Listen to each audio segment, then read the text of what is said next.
Behind every bit of mom wisdom is a story of a real mom and real kids just trying to love each other well. Whether you're cozied up on the couch with a mug of coffee or out for a walk, you're welcome to join us as we share stories and laugh, learn, and grow together. It's the I'm On Podcast. Welcome to this week's episode of the I'm On Podcast. Back on our 100th episode, we did a listener mailbag, and one of the questions that we answered was, what's something that was super stressful in your marriage or parenting that you can now look back on and laugh about? And I think that we all kind of agreed that perspective is helpful in kind of lightening up a situation a little bit.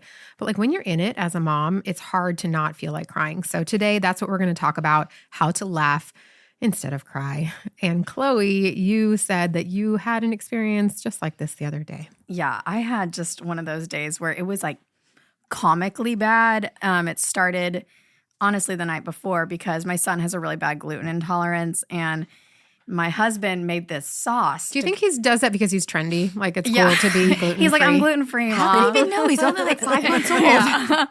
But my husband made us this sauce, and I was like, oh, this is really good. What's in it? Blah, blah, blah, flour, blah, blah, blah. I was like, I can't have flour. So around 4 a.m, James wakes up. His tummy's hurting. I'm like, oh, great. So you ate it anyway? Well, I didn't know. I'd already eaten it. Already Sorry, yeah, I'd already eaten it. I only had a little bit, but it bothered him. Wow. So around 4 a.m, the day began, and it was just chaos.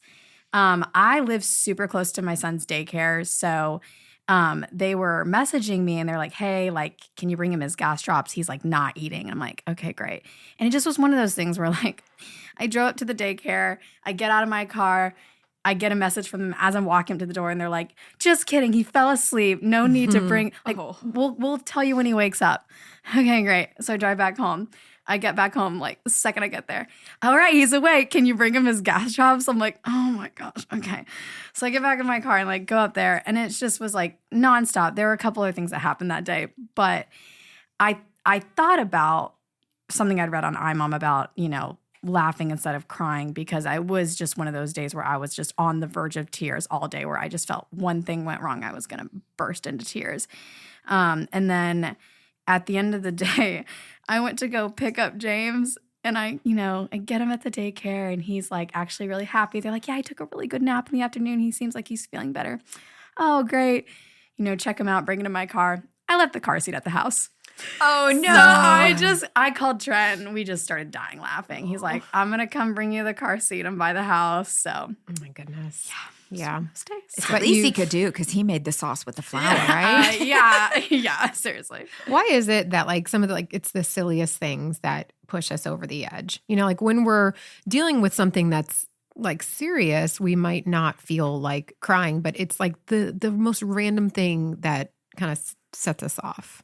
Well, I don't know if it's random, but I do feel like you have those days, especially if you're working like Chloe was that day, where it's that invisible load. Yeah. You're carrying this load. You don't have any downtime in your schedule, and you can't do this. Yeah. And it's just stuff keeps happening that you have to do, and yet you don't have time to do it. So it's pressure. I think for me it was because I've only been at work, back at work for a month. It was kind of my first time where I was like, really needing to be completely on while my son was at daycare and I was working. And it was just like, my husband, he's at work an hour away. So I was the only one who could do it at the time. And, with him not eating, I was like, it was a lot at once. And that invisible load, that was kind of that first time I felt all of my identities, like I wasn't. I get it. Your identities were kind of all in fail mode because you weren't being a happy mom taking, oh, yes, I'll bring them right away.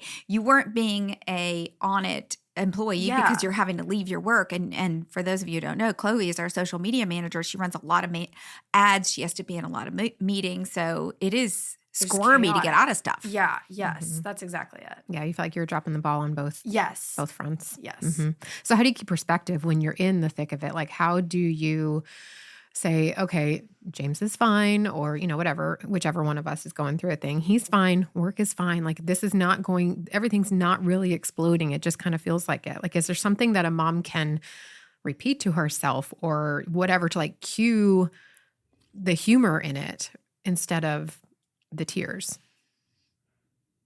I feel like for me, It's nothing I will tell myself would help that. I have to call someone that I know I can just vent to or explain the situation. And I know they will either give me sound advice or they will give me some sort of encouragement. So in my case, it's either talking to my husband or talking to my mom. Because for me, I know I can't get myself out of it. Like I have to go to someone. So that's really kind of my go-to, just because I feel like when I'm spiraling, it's nothing else is going to get me out of that at that point. Yeah. Mm-hmm. I just had this experience last night. We were trying to fit you try to fit a lot into one night and you're just like, okay, then we're going to do this, then we're going to do this. And everything was important. And so we couldn't, everything had to get done. And we went up to church for something. And it was at home. I'm telling this story all out of order, but every year on my kids' baptism day, we celebrate. I make a blue cake. It's no reason for the blue cake. It's just our tradition. So for both boys, we celebrate their baptism day. We sing them their little song and we eat blue cake. So last night we went up to church for a thing. We came home. We had the blue cake. It was late. It was like already 8:30, and normally we are not eating cake at 8:30 at night, right? And my older son, especially with all that blue dye in it, right? Yeah, exactly. But special occasion. Liam goes to grab the cake platter because he's like, can I have a little bit more? And I'm like, it's Fat Tuesday, go for it, whatever. And he grabs the cake platter and it flips. And I wasn't even looking. I just heard it. I heard the thing hit the table.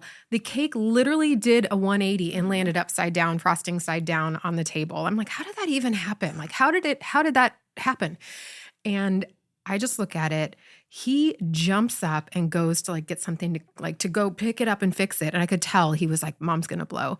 And he's holding back laughter. And thank God that I could hear him laughing and trying to hold back laughter. And it made me think, this is okay. This is not something I need to be upset about. We can all laugh. And he and I bust a gut laughing. Aww. We were laughing so hard because it was just so absurd that so my question was, how do you keep perspective, or is there something that you can repeat to yourself? For me, it's like, if my kid is giggling about something, it's probably not something I need to get super upset about. I can read the room and be like, this isn't a big deal, especially if they are laughing and then I blow. I'm like, how am I scaring them or whatever, Yeah. I feel like for me, the biggest trigger with when things go wrong is if my agenda is being disrupted. Time. Yeah, my time. Yeah. Mm-hmm. So if there's a way to kind of think of that more lightly, I think that would help me. Do you have an example?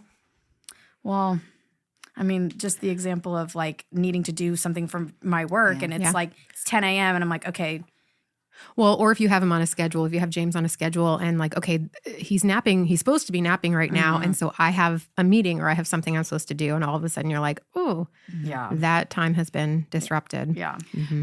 Okay. So I have a strange way of how I laugh instead of getting. So I could be a lot like you, Chloe, the time pressure or feeling like we're going to a family party. We all have to be there. They're waiting, they expect us there. I always had more kids than everybody else in the family or my friends. So more people to get ready, more personalities to deal with. So I like to get it done with fun. That's the corner I'm in. Not get it done right necessarily, get it done with fun. I used to make it a competition. If things started going wrong, I say, oh, okay, well, how am I going to make this into a lesson that I think is funny? The kids aren't going to laugh. Yeah. So for example, we're going to a birthday party and they all start fighting in the back seat. And I'm like, great, we're going to walk in this family party and all my kids are fighting and whatever. I have, okay, well, we're just going to pull over and I'm going to play a game on my phone. And literally, they keep fighting until they realize we're not on the way to the party. Oh my gosh. And then, Mom, what are you doing? I'm just waiting for y'all to finish. Mm-hmm. And there have been times when I've turned around and gone home. Yeah. So sometimes it's a little bit fun if you make it a competition to teach them a lesson that, okay, this isn't about the pressure I feel to get to the party, which I could beat myself up over, or getting frustrated with my kids because they're all fighting. And then I start yelling at them, stop it. Yeah. Stop hitting your brother. Stop doing this. That just escalates it. I try to flip it and say, how can I make this? You're protecting your joy. Well, and it does take you out of the anger or the sadness. And it reminds you, this is about raising kids and, they need a lesson right now. And this is going to be really funny when they start asking me why we're not going somewhere. And I turn around, Mom, you're going the wrong direction. And then you're just not talking to them because they weren't listening to you the first time when you asked them to stop fighting. And so it kind of is, I know it probably makes me sound really mean, but it is kind of fun to kind of laugh. I love it. And kind of go, well, and then when they finally do quiet down, you go, look, we're not going to walk into a party like that. Yeah. This is not who we are. This is not how we want to be. So you tell me when you can be kind with each other and we'll go back. Yeah. Okay. So what about when it involves stuff? I would love to say that, things are just things, but if your toddler spills the cup of milk on the couch or takes the Sharpie to your great-grandmother's armoire, it's like, it's a lot. So how do you keep all that in perspective? Is it just that it's all stuff? Oh, not when it's somebody else's stuff. You feel so bad. Yeah. That's hard. Megan, you have a much more perfect house than me, so I know this is probably a thing for you with 2 boys. No, I mean, I've just learned what chemicals get what out.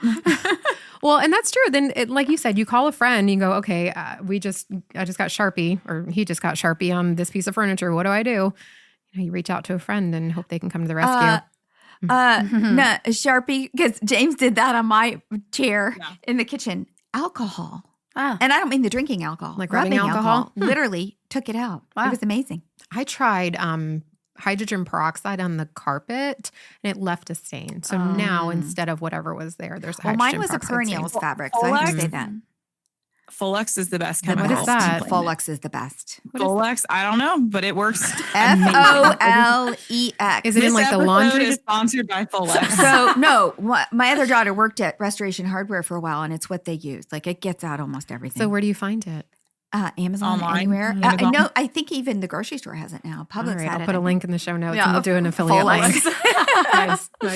A lot of women, I've heard so many women say, I'm a perfectionist and da-da-da-da. Could that be at the root of the tears or us taking things too seriously? Like that we just want things to feel perfect and look perfect. And then when they're not perfect, because kids are kids, we crumble. Yeah, I think just the chaos, feeling out of control. Out of control. That's what I was going to say. For me, it's that feeling of, Yeah, because everyone's definition of perfect is different. Yeah. For some people, like a fun house that all the kids are like laughing and running crazy, that's perfect. It just depends on, for me, I like a house that's really tidy. And so I do start to get lose my cool when I can tell that they're like dropping things everywhere. I'm like, pick up after yourself. Yeah. So, yeah. I also feel like crying when I drop the ball on something that matters to my kids. Those are the times when I know that I have disappointed them. I can't laugh about it because they were counting on me. The other day, and this feels kind of silly, but my younger son's class won enough good behavior rewards to get a no uniform day. And it was just his class, just his half of 5th grade. And so that's a big deal. It's not the whole school or anything. And I sent him to school in a uniform. And because I totally forgot. I totally forgot. And he came home and I was like, how was school? He goes, well, I wore my uniform and nobody else did. I was like, oh man. Yeah. And I just know he was really looking forward to it. And he wasn't mad at me. He was fine. But I couldn't laugh about it because I was like, man, I robbed him of this fun experience, How do we go easy on ourselves when other people's emotions contribute to how we're feeling, That's a hard one because I would have been crushed too. Oh, poor buddy. Mm-hmm. Yeah, it happens. We just have to tell ourselves, hey, this happens. And I'm sorry, I dropped the ball, buddy. How can I make it up to you? What can I do for you? Yeah. I feel like we're told so often, give yourself grace in motherhood, but it is so hard to do. Well, because we feel our kids' emotions. We just do. And that would be. Yeah. It's really easy to say that, to say, oh, give yourself grace. We all make mistakes. But when you're in the heat of the moment, you just feel really small. Yeah. And I've heard this quote so many times, but it's, talk to yourself like you talk to your best friend and, give yourself the advice you give your best friend. Megan says she wants to call her mom, call her husband when she's in a tough spot emotionally. It's we need to give ourselves that same grace and that same advice we'd get from a friend. Well, on that note, what do you do to teach your kids to laugh at their mistakes and to find the humor in these tough situations. I was actually listening to the All Pro Dad podcast the other day, and our producer, Bobby, who's on that podcast, and in the room, he's not just a pretty face. I'm like, maybe he should tell the story. Bobby, you need to correct me if I butcher it, but I don't know if it was him or a friend of his that actually challenged their child to go to school and fail and come home and tell them what they did to fail that day on purpose, so that they got used to making mistakes and failing and being okay with it because they tried something that maybe they wouldn't have tried. That was before. The CEO of Spanx, wasn't it? Remember who was it? Susan, I think remember her dad told her that too. class? I think Sarah Blakely's dad, I think, had her do that too. Mm-hmm. And that's how she got really comfortable with failing and making mistakes. I think they follow us. I mean, kids watch their parents for sure, or their older sibling. And the oldest in the family usually is more of a perfectionist. So you kind of have to manage them first, or the younger ones start feeling the pressure too. But. I find myself a lot of times, like if I mess something up, I go, "Oh, Abby, why did you do that? That was silly. That was," or I'll say that was dumb, because I want my kids to like hear that I do acknowledge my mistakes, but I'm wondering if that language is the wrong language to use. Yeah. I have a friend who, even when she like makes a wrong turn or something in her car, she'll say to her kids, "Oh, oops, mommy made a mistake. That's so silly. I'm going to try it again." And I like that she does that. Like, even it's something as little as like a direction thing, but it, Yeah. I think remembering them too and saying, "Oh my gosh, remember the time I did that? Like, remember the time I forgot to tell you to wear your uniform and you were the only kid?" Yeah, because it brings it, like you said, the perspective of later, but it makes it a funny story. He'll be like, "Yeah, Mom, I still remember. How about some ice cream tonight?" Fine. Have another one. That's good. Okay, so then last question, because the whole topic today is laughing when you want to cry. When is it good to just cry? Like, when is it good to be okay with being upset about it, or actually feeling that hard, sad emotion? Well, if you have a 4 in the Enneagram, every day. That's true. That is true. So I think you have to recognize their feelings and your feelings. Yeah. It's okay to really hurt and laugh about it later. Yeah. Yeah.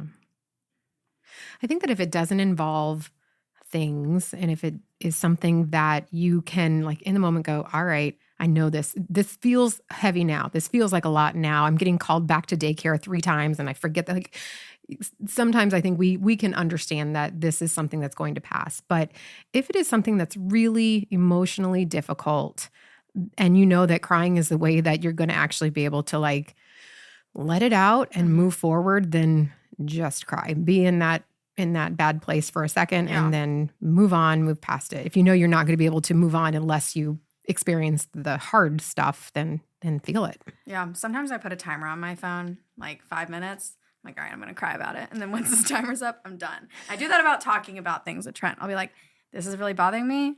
5 minutes." Wow. If I go past this 5 minutes, don't let me talk about it anymore. Wow. And if you can't explain it to your kids why you're crying, like I definitely had many PMS moments like that.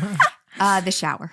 I love to cry in the shower. I love to cry in the shower. Good tip. Tears just blend with the Yeah, shower they just water. do. That hot water makes you feel better. Down the drain. Well, you can find a lot of encouraging articles on imom.com. They'll help you when you need to know everything is going to be okay. And thank you for listening. Thanks for listening to the iMom podcast. iMom is the motherhood program of the nonprofit organization Family First. Along with our fatherhood program, All Pro Dad, we exist to help you love your family well. Subscribe to our daily email, the iMom Minute, by going to imom.com/subscribe and get tons of great ideas, insight, and inspiration. The iMom podcast is hosted by me, Abby Watts, along with Susan Merrill, Megan Tigner, and Chloe Blumenthal.